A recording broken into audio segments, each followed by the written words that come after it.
Bismillahirrohmanirrohim. Video ini dibuat bukan mengajari, apalagi menggurui. Saya sendiri dalam proses belajar. Justru lewat video ini, kita sama-sama belajar. Mari kita belajar sama-sama. Jika kalian suka video ini, jangan lupa untuk like, share, dan subscribe.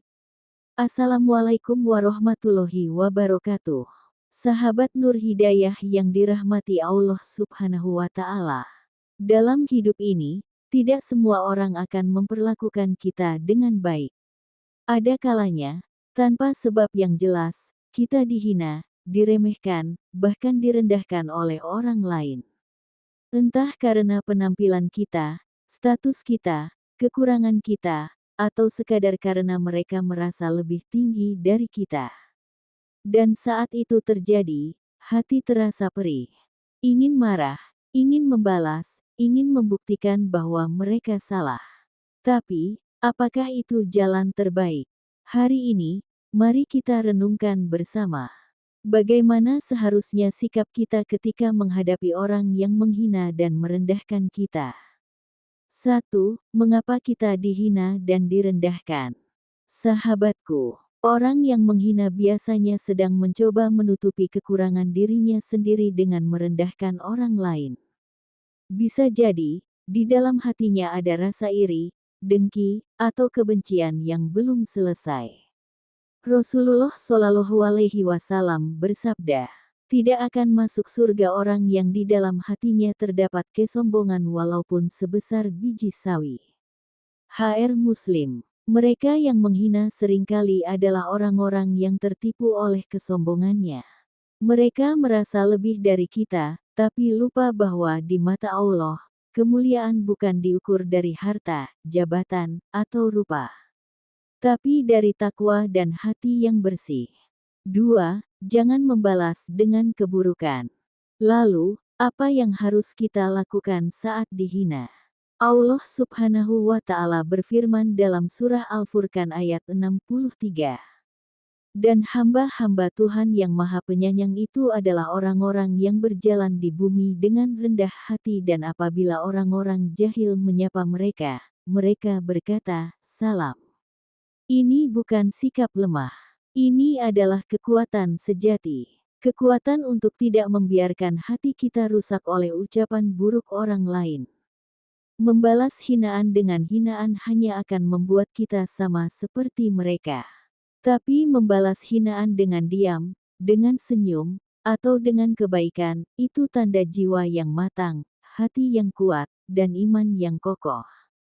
3. Fokus pada penilaian Allah, bukan manusia. Sahabatku, jangan biarkan harga dirimu ditentukan oleh mulut orang lain. Karena sebesar apapun mereka mencibir, mereka bukan Tuhan yang menentukan siapa dirimu.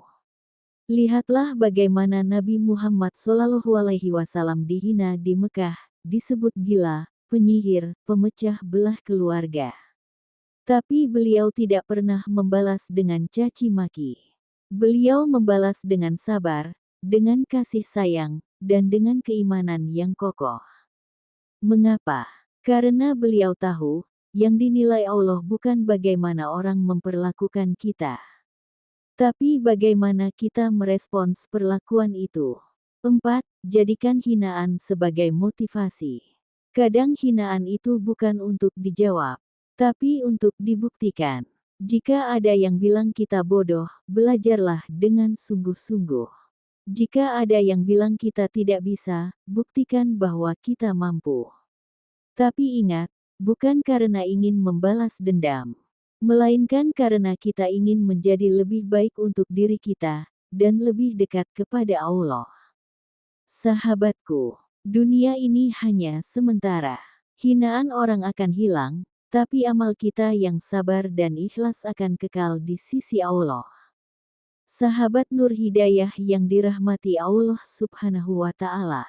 Maka, jika hari ini kamu sedang dihina, jangan balas dengan kata-kata, tapi balas dengan peningkatan diri. Jangan tenggelam dalam luka, tapi naiklah dengan doa. Jangan biarkan mereka yang tidak mengenalmu menentukan nilaimu. Karena Allah Maha mengetahui setiap air mata yang kau tahan, dan setiap kesabaran yang kau perjuangkan. Ya Allah, kuatkan hati kami dalam menghadapi perlakuan orang-orang yang menyakiti kami. Lunakkan hati kami agar tidak membalas dengan kebencian, tapi dengan kasih dan kesabaran. Angkat derajat kami bukan di mata manusia, tapi di sisimu, ya Rab. Terima kasih sudah menyimak, sahabatku. Jika video ini bermanfaat, jangan lupa tekan like, share ke orang-orang terdekatmu, dan subscribe untuk terus mendapatkan nasihat hati lainnya. Sampai jumpa di video selanjutnya. Wassalamualaikum warahmatullahi wabarakatuh.